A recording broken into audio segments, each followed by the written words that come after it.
What's up, guys? It is Sam here, and I wanted to talk about my favorite option strategy. But before I do that, and I got some awesome notes here, drawings.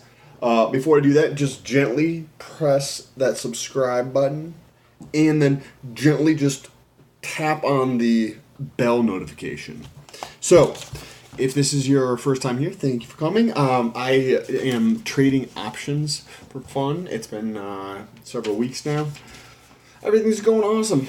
I have an earnings update relatively soon, but last week I made $2,300.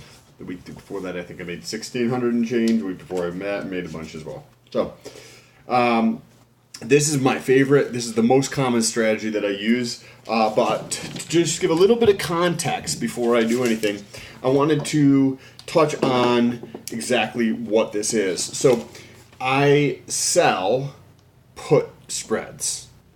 So that's, you can call them, hey, put spread. It's a generally most common is going to be a credit put spread. I think some people call them verticals. I just call them, it's a spread. That's what it is. You're selling the spread. And I'll get into what that means. But this is a put.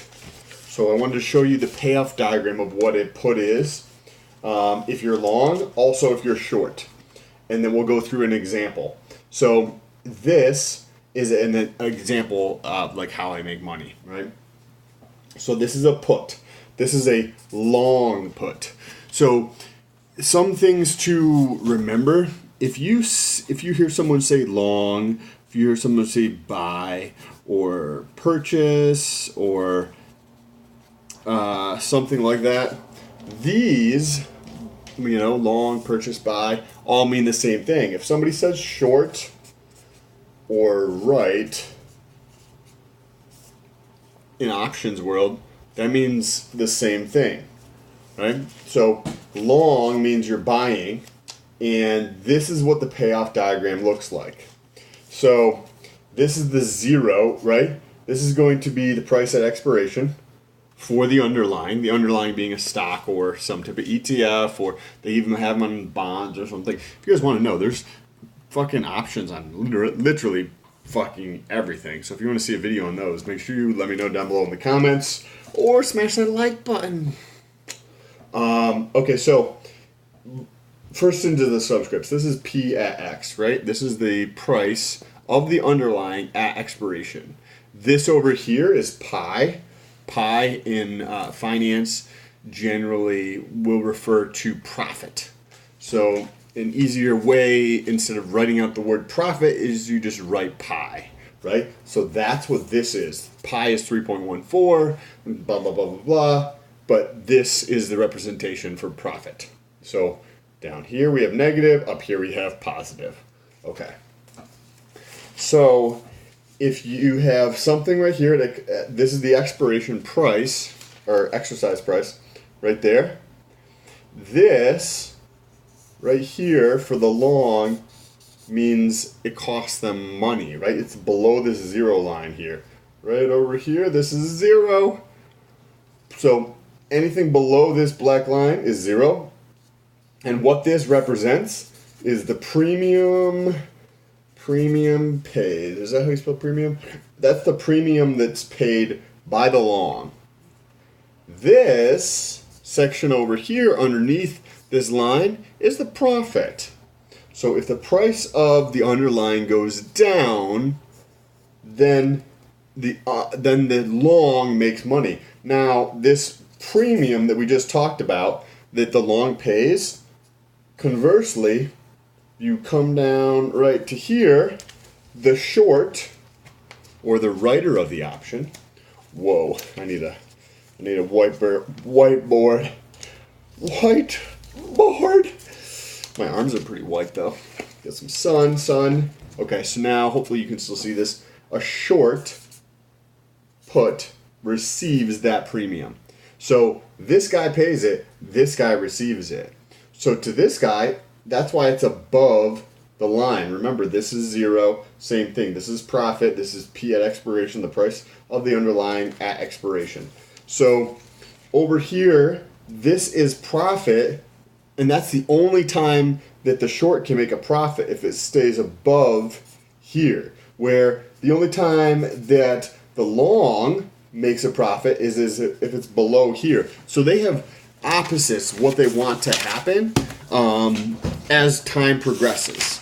And the thing with options is that there's about 5 or 6 different variables that go into the pricing of an option, with the two most common being that you'll hear are theta and vega.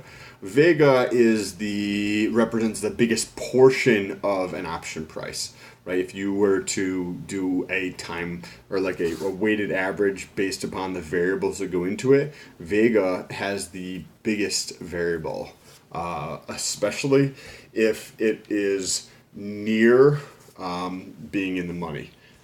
Vega has a tremendous effect. At other, like if it's more out of the money, that will be a topic for a different video. Okay, so now this is what I do to make money with options, right? This is the primary strategy that I use, and this is what I used last week to make $2,300. If you want to go see that video, just jump back on the channel. You can see it was $2,300 and a little bit over $2,300. I think it was $2,301 and change. All right, so this is primarily what I do here, right? So we know by this shape, right? If we flip back over here, what is this one? Because it's above the 0 line, that means I must be short, okay? So I'm short, and then it's not a call. A call looks up like it goes up this way. So this is a short put. And then you're like, why do you have all these dotted fucking arrows, bro? Well, these dotted arrows is my representation of fireworks. It's just like, just kidding. So we're going to talk about two, right? So the strategy that I use is selling premium. So I put credit spreads. Credit just means you receive money. Debit means you pay money, or you'd be long. So if you have a credit on something, then that means you're short. That could be another word you added to that last page. Okay, so what I would do is I would sell at 100, right? This is the expiration price. P2 and P1, like the P and the 2, and then it's got a sub right down here, and then P1 right here where the 1 is smaller. That's just P, like put 2 and put 1. Generally, actually, I get into my positions starting with the one I'm selling, the leg I'm selling. So a lot of times also you'll hear people talk about legs where this would be one leg and this would be another leg. So I get into this one here. They're exactly the same. They both, if you look up here, right, P1 is 50 cents. That's how much it costs. It's at 95 right here. That's the exercise price. And it's 426. By the way, yesterday was 420 for all you motherfuckers who had munchies yesterday. P2 is 250 at 100, and it expires on 426. So every single thing is the same. Obviously, the price is different, and the exercise price is different. And clearly, this is going to be different because of this. So this one here, I'm going to be short, and this one I'm going to be long. So if you remember back to that other example, I am going to receive 250, and I'm going to pay, right? I'm gonna get this, and I'm gonna pay that. So this is what is this? 0.5, right? For a net $2 premium is what I'm going to receive into my account. And options are based on 100 shares. The vast majority of options are based on 100 shares. So what this actually represents in my account is 200 buckaroonies. What's up? Luckily, gas is not $100 a gallon, so that is more than 2 gallons of gas.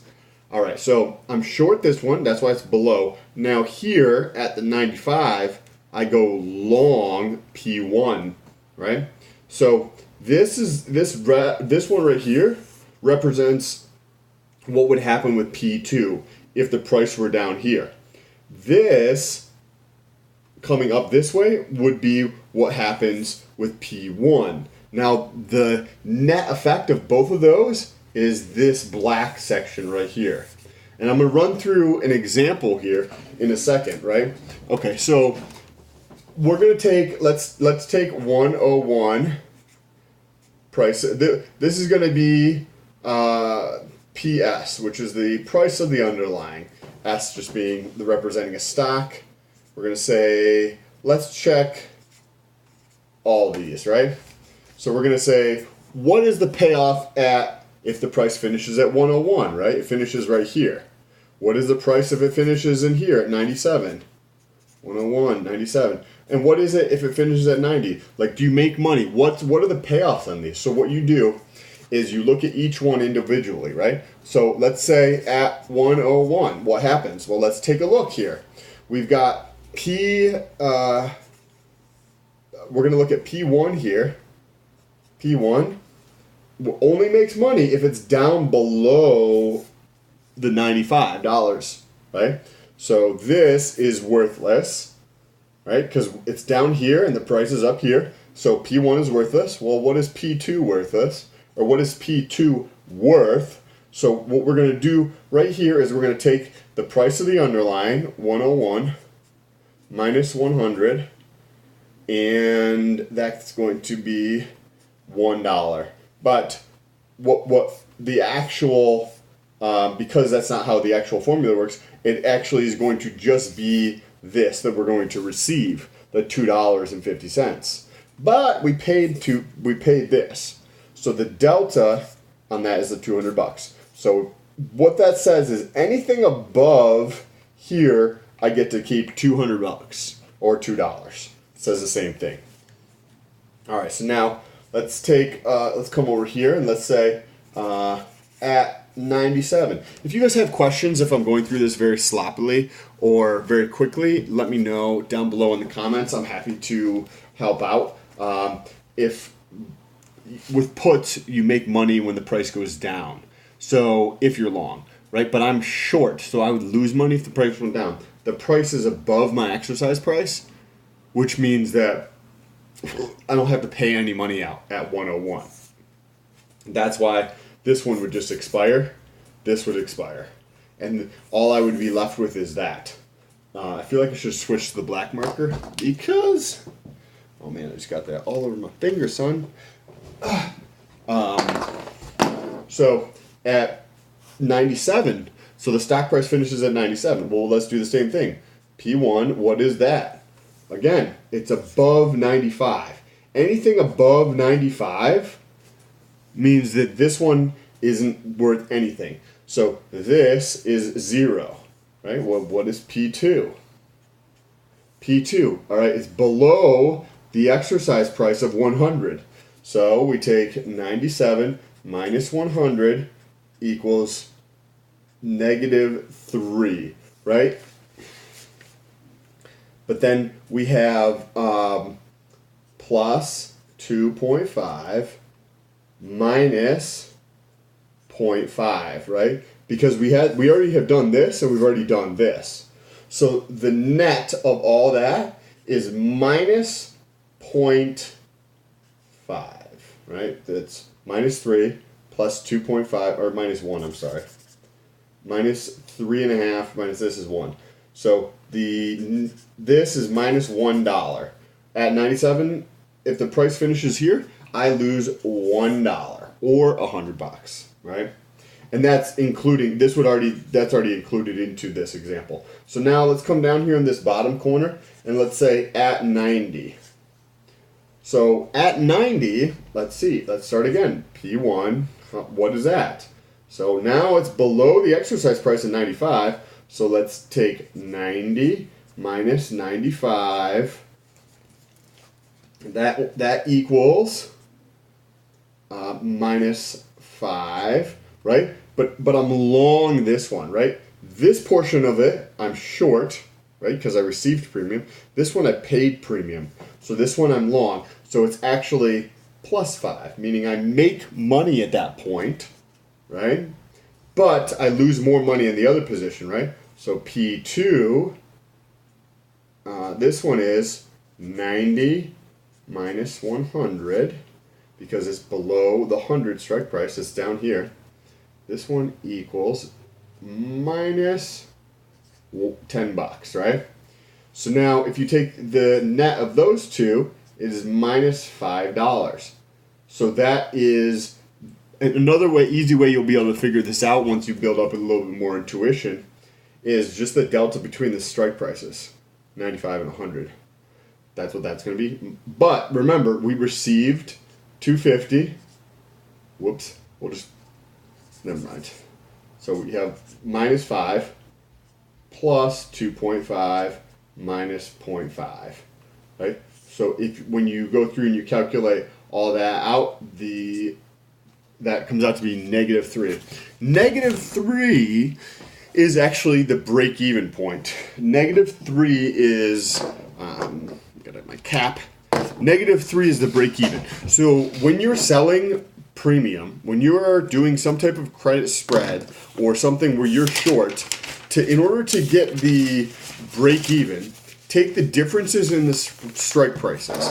So in this example, right, we had 100 and we have 95. So take the difference in those two, which is 5, right? Or you could have something where it was, 47.50 and $40, right? That's $7.50, $7.50. Remember, this is times 100 shares. That's what I'm trading. So it'd be, my max loss could be $750 in that example. But in this one, it's $5, right? $5 is the max loss. But we still have to factor in the money that we receive. So if we receive $2.50 for the other one, the one that we receive, and we pay 50 cents for the other, that's $2. So the max loss for that position we just talked about would be $3. If it drops all the way down to 0, still $3. So, excuse me. Now, to get into why do something like that? Well, for a couple of reasons. If you look at the ex ante versus ex post Vega, it's always on average overcompensated in the price. Now, what the fuck does that mean? Well, ex ante versus ex post is just a fancy way of saying before or after. So ex ante being before, ex post being after. So the ex ante volatility, Vega, right? The ex ante volatility before something happens, the exercise price, is always higher because it's an unknown. Ex post, it's lower. So you can capture that premium. And then you also, for myself, I like to do it when the premium is very juicy. And then the other thing is I trade weekly options currently. So the weekly options, the time decay on the weekly option is not linear. So I'm going to show you what linear versus exponential looks like, just so everybody's on the same page. Linear versus exponential. This, my friends, is linear. Think of a straight line, right? Straight line. That is exponential. Now, what the time decay on the theta, right, in options on a weekly thing is more, if you represented it like this as value, right, and this is V for value down here, it would look something like that, right? Except for not coming back, it would just come out like that. So, and this is time across the bottom actually. And that would be value here, dropping precipitously. So value comes down as the time to expiration gets closer. So this is the time to expiration. This would be represented for me, right, in 7 days. So as this is as these go down, the time gets less and less. The time to decay or the theta, that portion of the option price goes away. So in that example, I'm able to keep that theta. So I'm getting the ex ante volatility, the before, because volatility, if you look at the research, volatility beforehand is always greater. So I take that volatility, right, because it's always greater, and I use this exponential decay in time, the time value of an option, together to my advantage. Also, the vast majority of options expire worthless. So, or expire not being exercised is a better way of saying that, because they don't necessarily always expire worthless. They just expire not being exercised, because clearly some of them are going to be worth something, but that's where you trade out of some of these positions. Anyways, this is a little bit longer videos. If you guys have any questions, leave them down below, or reach out to me on Instagram. Link is in the description. Appreciate you guys. Peace.